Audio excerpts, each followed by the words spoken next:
Assalamualaikum warahmatullahi wabarakatuh. Selamat pagi anak-anak semuanya.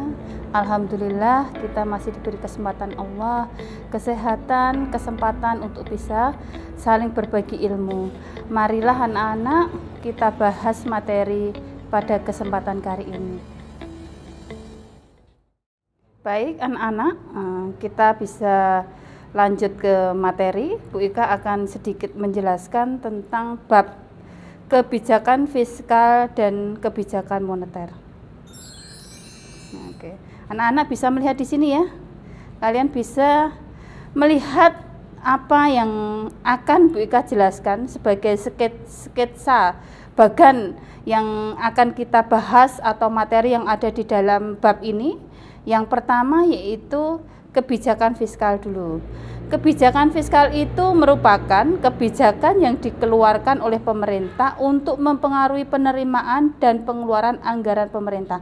Intinya, kebijakan fiskal ini berkaitan dengan APBN, berarti berkaitan dengan penerimaan, pengeluaran, di mana penerimaan itu bisa melalui pajak ya, sektor pajak.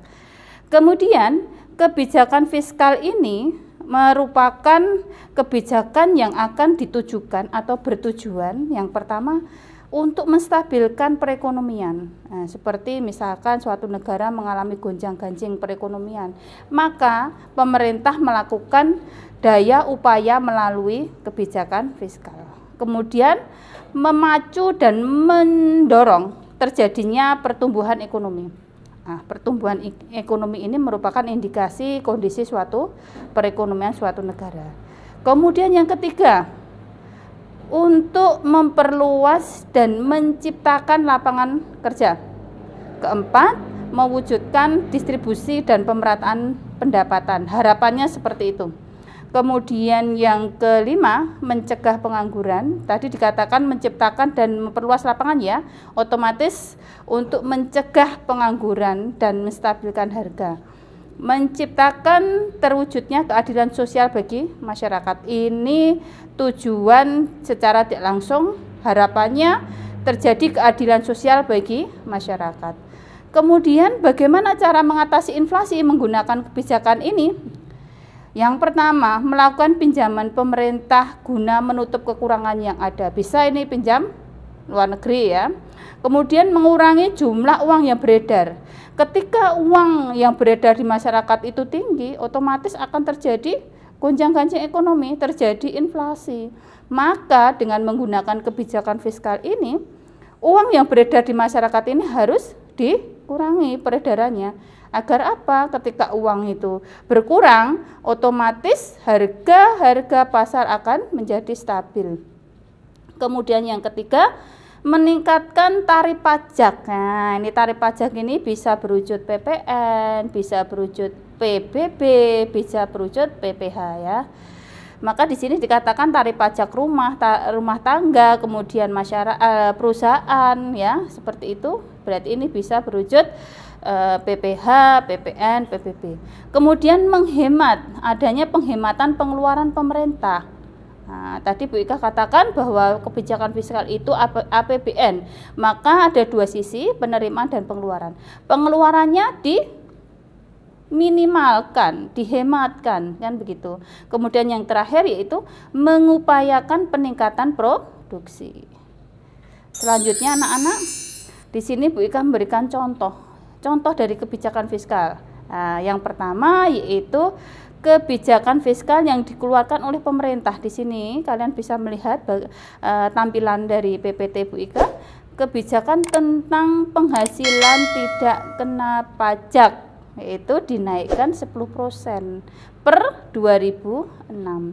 Kemudian subsidi BBM dan listrik. Subsidi BBM ini dikurangi ya, tidak dihilangkan tapi dikurangi. Harapannya apa? Pengeluaran pemerintah berkurang dengan subsidi dikurangi. Subsidi listrik itu ya, kemudian listrik harganya agak mahal. Kemudian karena kebijakan fiskal itu ditujukan untuk mempengaruhi kegiatan perekonomian negara secara keseluruhan, maka kajiannya harus dilihat secara makro. Nah, sekarang Bu Ika menjelaskan, kalau tadi Bu Ika sudah menjelaskan kebijakan fiskal, Kemudian kita kebijakan moneter. Kebijakan moneter ini pelakunya adalah Bank Indonesia. Nah, apa saja ini kebijakan moneter ini? Instrumennya ada yang namanya cash ratio, politik diskonto, pasar terbuka, kredit selektif lah, seperti itu. Dorongan moral, nah, itu adalah kebijakan moneter. Kemudian kebijakan moneter ini macamnya ada dua, anak-anak, yaitu kebijakan moneter kuantitatif dan kualitatif. Kalau Bu Ika tadi sudah panjang lebar menjelaskan tentang kebijakan moneter, apa sih yang menjadi tujuannya? Muaranya ya. Muaranya itu dengan tujuan diterapkannya kebijakan moneter, suatu kondisi ekonomi makro yang ingin dicapai itu bisa terlaksana. Negara bisa stabil secara perekonomiannya, bisa menekan tingkat inflasi, ya seperti itu harapan jangka panjang. Kalian bisa melihat di sini anak-anak, tadi Bu Ika menjelaskan kebijakan fiskal, kebijakan moneter. Nah, sekarang suatu kondisi di mana harga-harga secara umum mengalami kenaikan dalam jangka panjang, ini namanya inflasi ya, maka peran pemerintah harus melakukan yang namanya suatu terobosan, namanya kebijakan moneter dan kebijakan fiskal. Nah, seperti ini. Di sini Bu Ika tampilkan jenis-jenis inflasi menurut tingkat keparahannya, berdasarkan sumbernya, berdasarkan penyebabnya, gitu ya. Di situ sudah dijelaskan semuanya, kalian bisa mempelajarinya. Bu Ika ucapkan banyak terima kasih. Apabila nanti ada pertanyaan atau kurang jelas dari PowerPoint ini, nanti bisa anak-anak menghubungi Bu Ika secara langsung. Terima kasih. Assalamualaikum warahmatullahi wabarakatuh.